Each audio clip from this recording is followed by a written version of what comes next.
सपनों के हाशिए में उएदा अ किनारी के प्रतात्माएं। फ्रांसीसी से अनुवादित। अक्सर हाशिए में ही सबसे विलक्षण प्रतिभाएं छुपी होती हैं। अज्ञात पिता और अति प्रसिद्ध माता आनंद कौर की एक गणिका के पुत्र उएदा अ किनारी 1734 से 1809 ने अपनी माता को केवल एक बार देखा, जब वे पहले से ही एक प्रसिद्ध लेखक बन चुके थे। ओसाका के एक व्यापारी परिवार द्वारा गोद लिए गए। उनका अस्तित्व इस मूल शर्म से चिह्नित था जिस पर उनके शत्रु उन पर हमला करने से नहीं चूकते थे। मेरे शत्रु मेरे बारे में कहते हैं, यह एक सराय का बच्चा है। इससे भी बुरा, यह किसी बूढ़े दलाल की संतान है। जिसका मैं उत्तर देता हूँ, किसी भी हाल में मैं अपने पहाड़ में एकमात्र सेनापति हूँ और मैं वहाँ अपना कोई समकक्ष नहीं जानता। इसके अतिरिक्त उंगलियों में एक विकलांगता थी जो उन्हें परिपूर्ण सुलेख से वंचित करती थी। विरोधाभास पूर्ण रूप से उन्हें गर्वीले युवक जो व्यापार के प्रति कम झुकाव रखते थे, एक प्रबल बौद्धिक और साहित्यिक खोज की ओर ले गई। इस कठिन अस्तित्व से, इस तीव्र संवेदनशीलता से उनकी कृति वर्षा और चंद्रमा की कथाएं उगेत्सु मोनोगातारी का जन्म होगा। स्रोत और स्वप्न।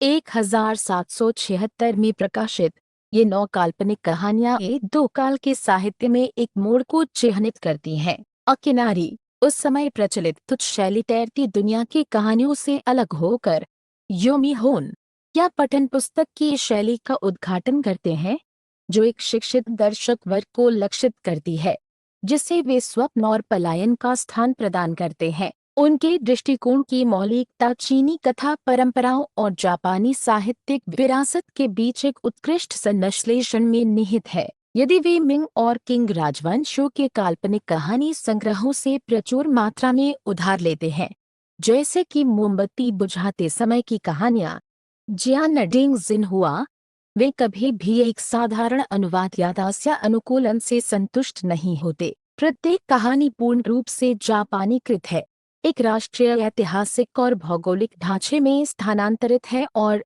सबसे महत्वपूर्ण, एक अद्वितीय उदासी से रूपांतरित है। महाद्वीपीय स्रोतों में अ किनारी अपने देश के शास्त्रीय साहित्य की स्मृतियों को उत्तम कला के साथ मिलाते हैं। 9 रंगमंच का प्रभाव हर जगह स्पष्ट है, न केवल इशारों और शारीरिक रूपों में प्रतिशोधी आत्माएं, योद्धाओं के भूत, व्याकुल प्रेमिकाएं, बल्कि कहानियों की संरचना में भी, जो कुशलता से दुनिया से दूरी और अलौकिक की उपस्थिति तक नाटकीय प्रगति का प्रबंध करती है। इसी तरह सुरुचिपूर्ण और अलंकृत गद्य गाबुन हेयान काल के स्वर्ण युग और विशेष रूप से गेजी की कथा गेजी मोनोगातारी को एक जीवन श्रद्धांजलि है। एक भूतिया मानवता। वर्षा और चंद्रमा की कथाओं में जो प्रभावशाली है वह यह है कि आत्माओं की दुनिया कभी भी जीवितों की दुनिया से पूरी तरह लग नहीं है। साधारण राक्षसों से दूर अ किनारी के भूत एक जटिल व्यक्तित्व से संपन्न है, अक्सर उन मनुष्यों से अधिक समृद्ध और मौलिक जिन्हें वे सताने आते हैं। उनकी उपस्थिति शक्तिशाली मानवीय भावनाओं से प्रेरित है। मृत्यु के पार तक की निष्ठा, अपमानित प्रेम, भस्म करने वाली ईर्ष्या, अमिट घृणा। भूत अक्सर केवल एक ऐसे जुनून का विस्तार है जो सांसारिक दुनिया में तृप्त या शांत नहीं हो सका, पर लोक से आने वाली उसकी आवाज हमसे अपने बारे में एक विचलित करने वाली आधुनिकता के साथ बात करती है। जैसे कि मियागी, त्यागी गई पत्नी जो नरकटों में घर में धन कमाने गए अपने पति की वापसी के लिए 7 साल प्रतीक्षा करती है, थकान और दुख से मर गई। वह उसे एक आखिरी रात दिखाई देती है, इससे पहले कि वह केवल एक कब्र का टीला बन जाए जिस पर यह हृदय विदारक कविता मिलती है। ऐसा ही था, मैं जानती थी और फिर भी मेरा हृदय भ्रम में था। इस संसार में आज तक क्या यही वह जीवन था जो मैंने जिया? इसलिए अ किनारी में काल्पनिक केवल भय का एक साधारण तंत्र नहीं है, यह आत्मा की पीड़ाओं का आवर्धक दर्पण है। भूत जीवितों को उनकी कमियों, उनके कार्यों के नैतिक परिणाम की याद दिलाने आते हैं, धोखा खाई पत्नी का प्रतिशोध या एक मित्र की निष्ठा जो अपना वचन निभाने के लिए आत्महत्या कर लेता है। प्रतिबद्धताओं की शक्ति और जुनून की नीति पर उतने ही दृष्टांत हैं। कल्पनाओं का शिल्पकार। किनारे की शैली निस्संदेह वह है जो कृति को उसकी स्थायित्व प्रदान करती है। यह शास्त्रीय भाषा की गरिमा को नुनों से विरासत में मिली लय की भावना के साथ जोड़ती है, एक अनोखा संगीत बनाती है जो पाठक को मोहित कर लेती है। शीर्षक स्वयं, उगेत्सु, वर्षा और चंद्रमा इस मंत्रमुग्ध करने वाली धुन को एक छवि में अनुवादित करता है, एक चांदनी की जो एक महीन बारिश की फुसफुसाहट में धुंधली हो जाती है। अलौकिक की अभिव्यक्तियों के लिए एक आदर्श ढांचा स्थापित करती है।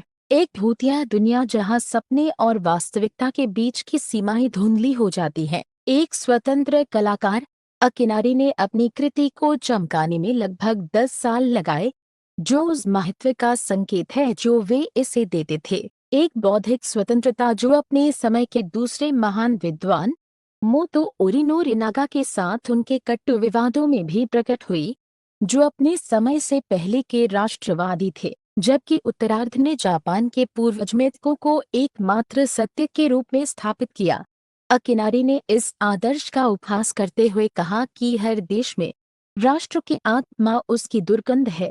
इस प्रकार इस गणिका के पुत्र ने केवल अपनी कला की शक्ति से खुद को एक केंद्रीय व्यक्तित्व के रूप में स्थापित करने में सक्षम रहे, एक परिपूर्ण अराजकतावादी जिन्होंने परंपराओं से खेलते हुए काल्पनिक कहानी को परिष्कार की एक अद्वितीय ऊंचाई तक पहुंचाया। उनकी विशिष्टताएं, जो जापानी समाज में एक विशेष साहस की मांग करती थी जो अनुरूपता को सर्वोच्च गुण मानता था, मिशिमा युकियो को मोहित करने में विफल नहीं हुई, जो आधुनिक जापान और समुराई नैतिकता हागाकुरे न्यूमोन में स्वीकार करते हैं कि वे बमबारी के दौरान अकिनारी के काम को अपने साथ ले गए थे और विशिष्ट रूप से उनके जानबूझकर किए गए कालभ्रम की प्रशंसा की थी। वर्षा और चंद्रमा की कथाएं केवल शैली का एक संकलन नहीं है, वे जापानी शैली में कहानी कहने की एक पुनः आविष्कृत छवि है, जहां अद्भुत और भयावह सबसे नाजुक कविता से प्रतिस्पर्धा करते हैं, पाठक को एक अजीब और शानदार सपने के स्थायी आकर्षण में छोड़ देते हैं।